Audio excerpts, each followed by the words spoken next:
Hey, what's going on, everyone? Welcome into this week's episode of the Highline Podcast. I'm, of course, Jason here on the Winning Bets channel. Don't have William Blackwell with me this weekend, unfortunately. Sorry, our schedule just couldn't line up. It just seems like it's been a rough little summer here with his activities, my activities. This week it falls on I'm the reason why, we couldn't team up. No childcare.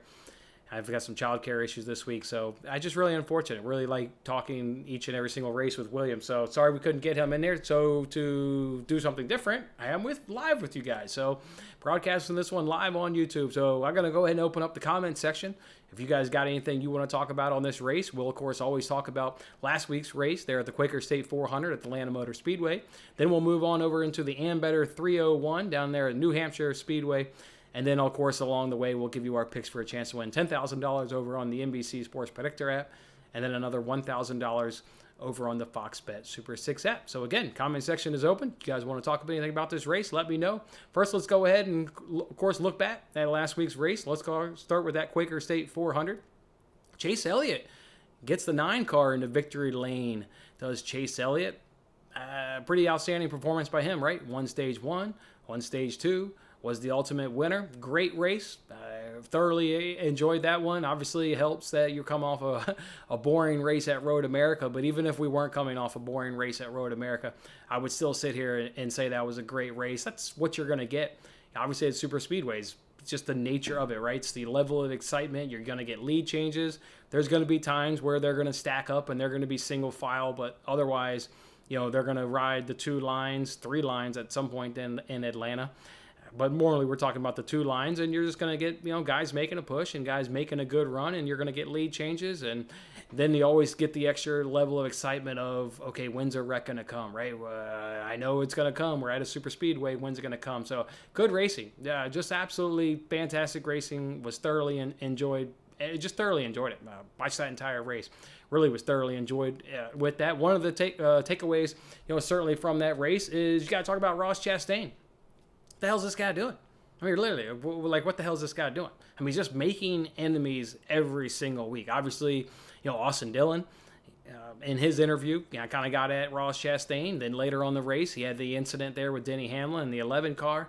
They're just making enemies, which it's going to come back to bite them in the butt. It's going to come back. They're not going to, this isn't one of those things where it'll spill over into next season. Payback will come this season. He is obviously, one of the standout drivers, of the season, just week in, week out, his consistency and what he's bringing to the racetrack, even getting second place again last week at Atlanta with the incidents that he was involved in, still was able to get P2 at the end of that race. So I hate to see it for him. I hate to see it. His aggressive nature is the reason why he's been up in there, winning races, racking up top 3s, top 5s. It's just going to come back and bite him in the butt. He's making way too many enemies, and they're not going to let that pass. I think they're going to wait until it's the playoffs. I mean, quite frankly.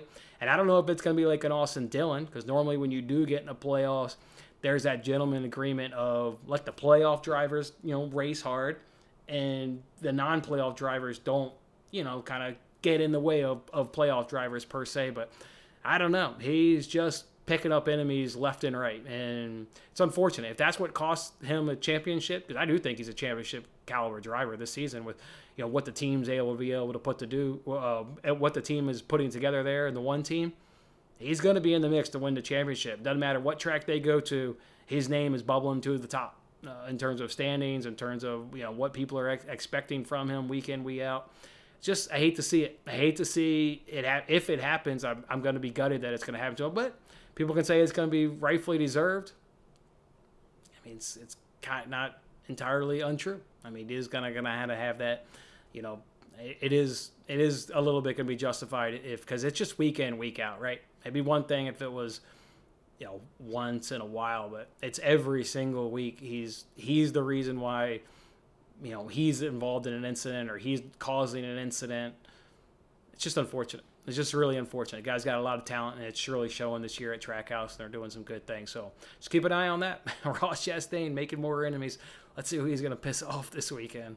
I thought another takeaway wasn't a huge takeaway for me, but I've heard people talk about it after the race, so I'll talk about it. People are a little upset with Chase Elliott and the block that the block he put on LaJoy. I didn't really have a problem with it. I mean, yes, he knows the 7 is making a run at super speedways. He knows he's making a run. His spotter is absolutely telling him. I mean, if you even, I think you look at the tweet that I think NASCAR sent out of the spotter on like the last like 3 laps, just obviously fantastic communication. You really got to give it up to that spotter. Just really guiding, I think, Chase Elliott to that win. Just fantastic work by that spotter. But so he knows LaJoie's making a run. But that being said, I think it's just a racing incident, and even more of a racing incident at super speedways. I think everybody's going to be making that block.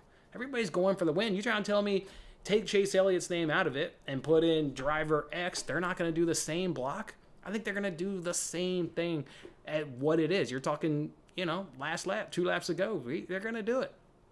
So I didn't personally have an issue with it.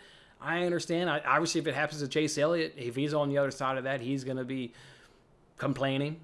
So, yeah, I didn't have too much of an issue. I think I saw it was either Jordan or Jeff. I think it was one of the Athletic reporters. They sent out a tweet and they said that there was no beef between Elliott and LaJoie. And I think that falls in line with how I feel about it. They don't have any beef because I didn't think it was that much of an incident. But you hear there's enough chatter out there where people have a problem with what Chase Elliott did that I thought it was worth mentioning. But I got no issues with what Chase Elliott did. And I think other drivers put in that same situation, would do the same thing. So no issues with me. So otherwise, I think that kind of wraps up the Quaker State 400. I thought those were the main 2 takeaways. And other than that, just a fantastic race. I mean, just an absolute fantastic race. I was thoroughly enjoyed watching that one.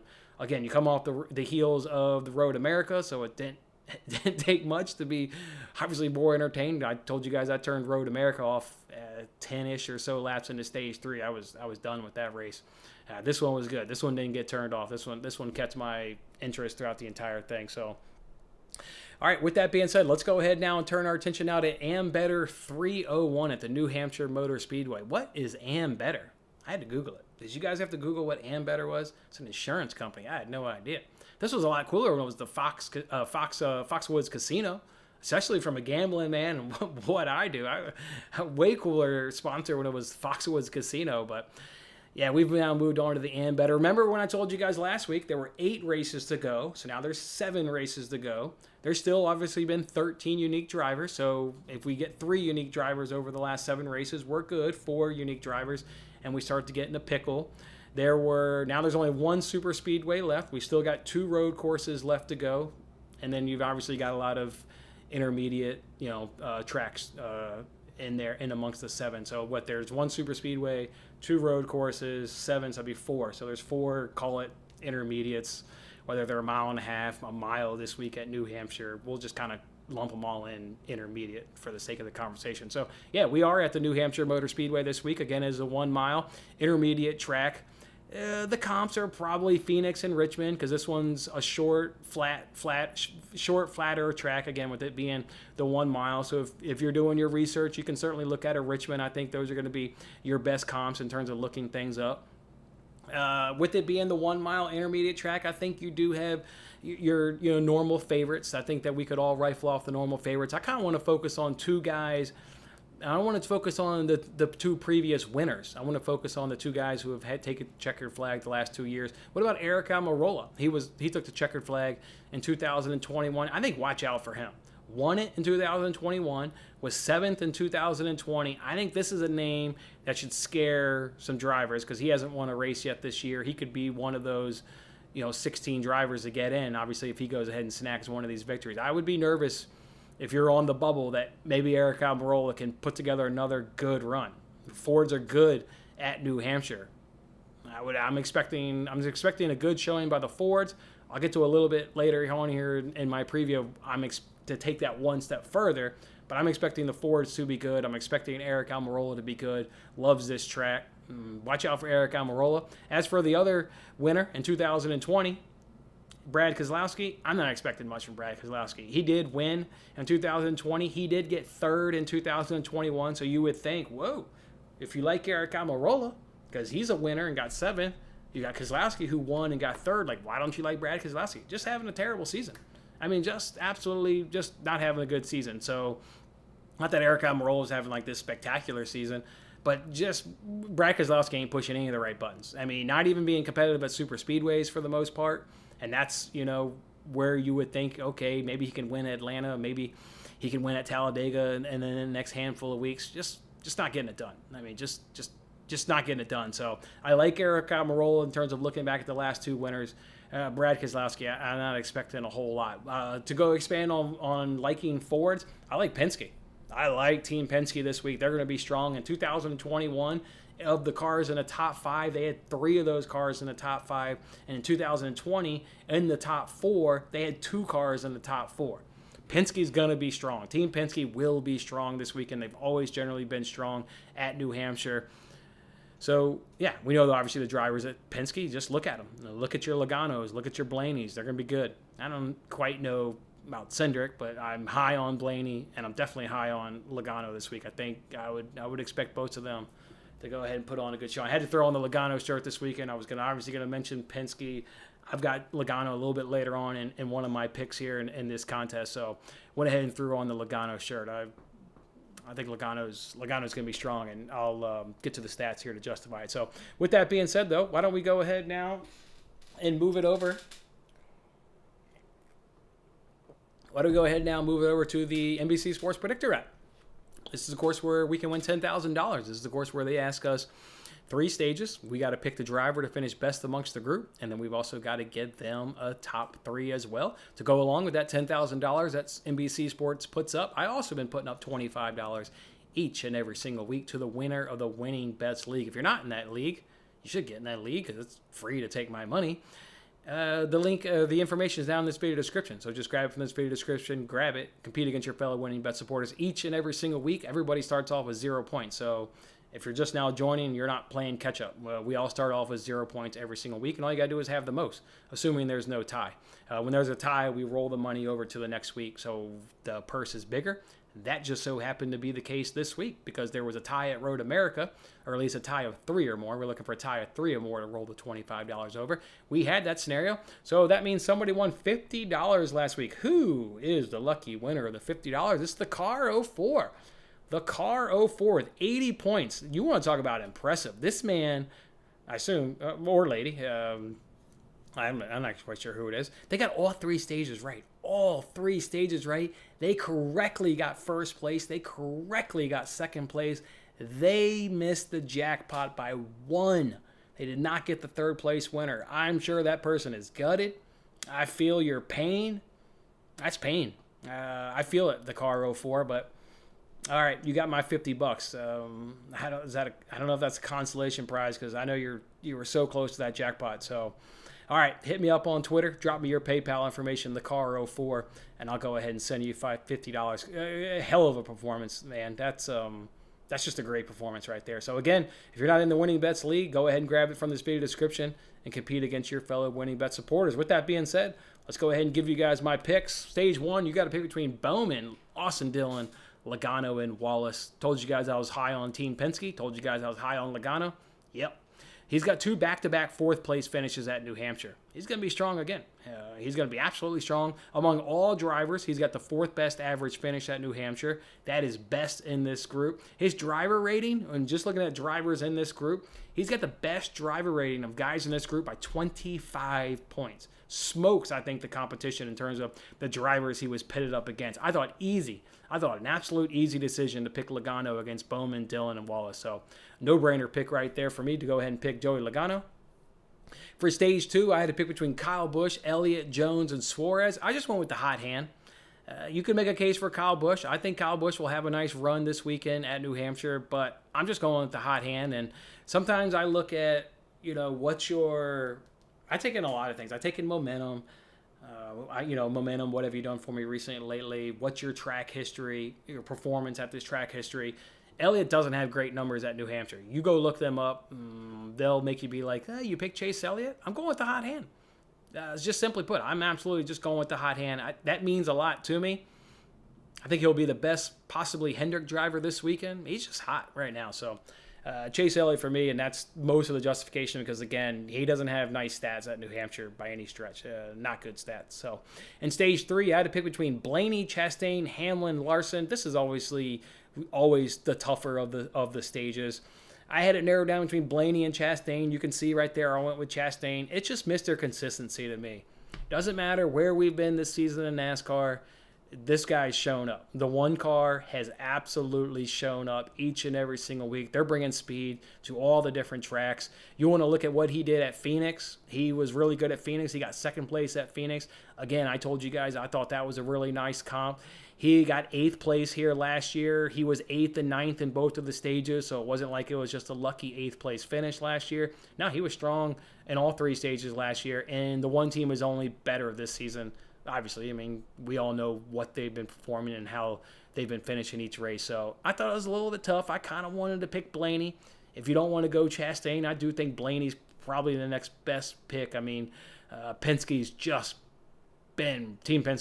been really strong. So, and that's probably another reason why I don't like Brad Keselowski, right? He's been strong in 2020. He's been strong in 2021. Well, he's not on Team Penske anymore, and that man's not having a good season. So, Blaney or Chastain? I went with Chastain. I went with Mr. Consistency. So we'll go ahead and take down those, and then we'll go ahead and get you a top 3.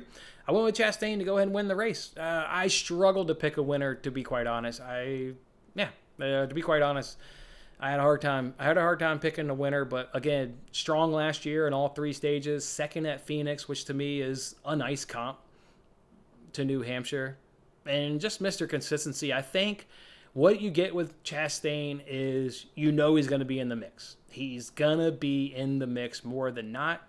And that's all you can ask for, right?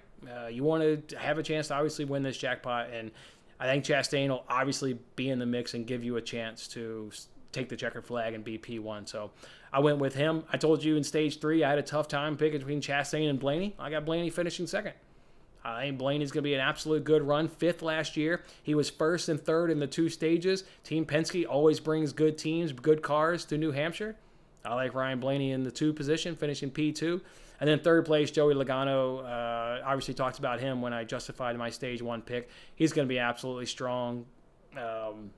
Just simply put, he's just going to be absolutely strong. So to go along with Team Penske. So, all right, that'll be how I think it. I did struggle with picking a winner. I was pretty firm on Team Penske being strong, that including Blaney and Penske, or Blaney and Logano. Okay, maybe I don't know.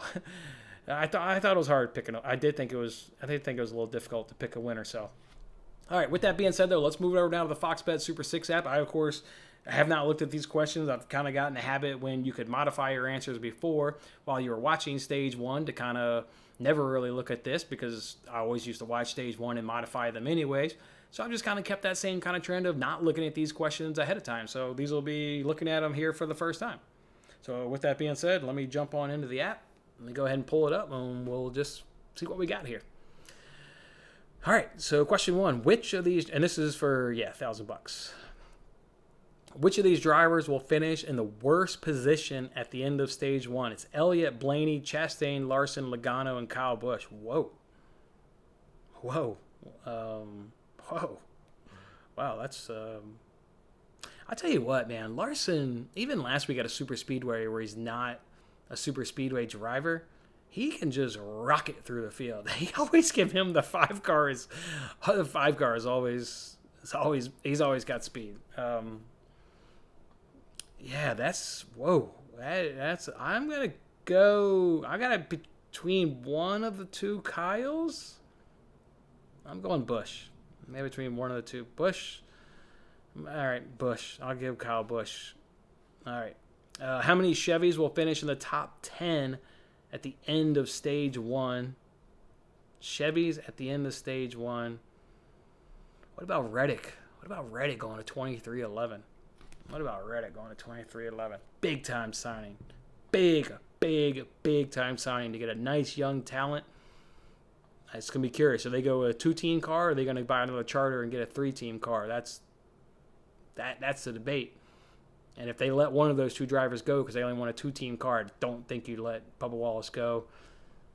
He's just too much of a media whore, and whether you're talking about me good or bad, if you're talking about me, then that's good. So I don't think they get rid of Bubba Wallace. I think he stays. But nice signing right there, picking up that Chevy. That's obviously what kind of made me remember him, as I was thinking in my head which Chevys would be in the top 10, and Reddick obviously popped in the head. So I'm going to go with...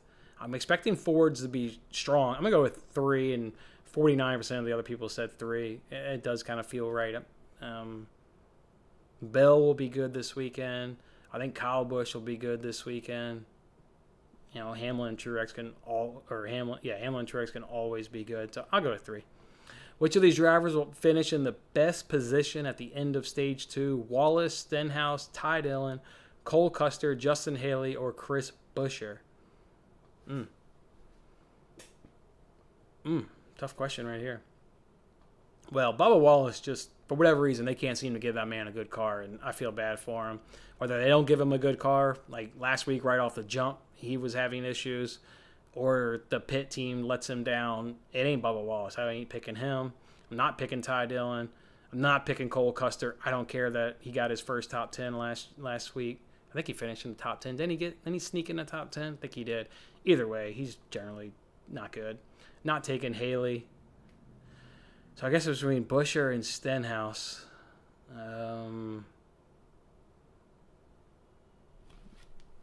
Buescher or Stenhouse. 46% of the people are on Stenhouse, only 17 on Buescher. I'll go against the herd, and I'll go Buescher on that one. Which Joe Gibbs driver will finish in the top 5 at the end of Stage 2? Hamlin, Busch, Truex, Bell, more than one, or none. I tell you what, Bell was charging on Almarola at the end of last year. He was making a charge on Almarola and just ran out of laps. He was tracking down Almarola, that's for sure. I do think Bell will be good. Maybe I'll pick Bell. I'm between him and probably Kyle. Maybe I'll go Bell. More than one. It won't be more than one. There's gonna be too many Fords up there, too many Penske's up there. I'm going Bell. I'll go Bell. Question number 4 is, which manufacturer will have more cars in the top 10, and how many cars will they have? It's between Toyota and Ford. I'm going Ford, and I think they will have, I got 3. This is at the end of the race. End of the race. How many Fords are going to be in there? Is it going to go 5? We'll go 5, and then there'll be like 3 Chevys and 2 Toyotas. I'll go 5. Ford's going to be good. Penske's going to be good. Which of the driver will have the better finish at the end of the race, and by how many positions? This is the one that makes it so nobody wins. This one's tough. It's Bell versus Wallace. It's Bell easily. And how many spots will he be better than Wallace? I think Bell's going to be up there. Bell could have a chance to sneak into a top 5. He could have a chance to perform pretty well. Bubba just, it ain't happening. I'm going 10 plus. It ain't happening. It's not happening for Bubba Wallace this year in that 23 team. So that's how I'll answer that. I'll go through those one more time. For question 1, I did Kyle Busch. For question 2, I did 3. For question 1, I did Kyle Busch. 2, I did 3. For 3, I did Buescher. 4, I did Bell. 5, Ford, and 5. And for 6, Bell and 10 plus. That's how we'll do it. And of course, those you cannot modify anymore once the race has started. So get those in. That's how I'll do it. All right, guys, that was this week's show here of the Highline Podcast. I can already tell you there will not be a show next week.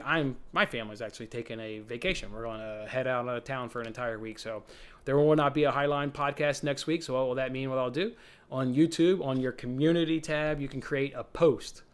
That's what I'll do, is I'll go ahead and create a post of my pick. So look for that, I don't know, Saturday or Friday, whenever I get around to creating that post. It'll be certainly later on in the week after my research and all that stuff is done. But yeah, with me personally and my family taking a vacation, no Highline Podcast next week. So, hey, hope you guys enjoyed the Highline Podcast this week. I will see you guys in 2 weeks. Hopefully William's with me. That's obviously the goal, and certainly the desire is to get us both back in here together. So, all right, guys, enjoy this race. I think it's going to be another good race. The Ambetter 301, some insurance company, the Ambetter 301. So, all right, guys, enjoy it. Again, won't see you next week. I hate to miss out, but that is what it is. And, yeah, we'll see you guys in a couple weeks. So enjoy the race, and good luck with your picks. Hope you guys can win the money. Have a good one, guys.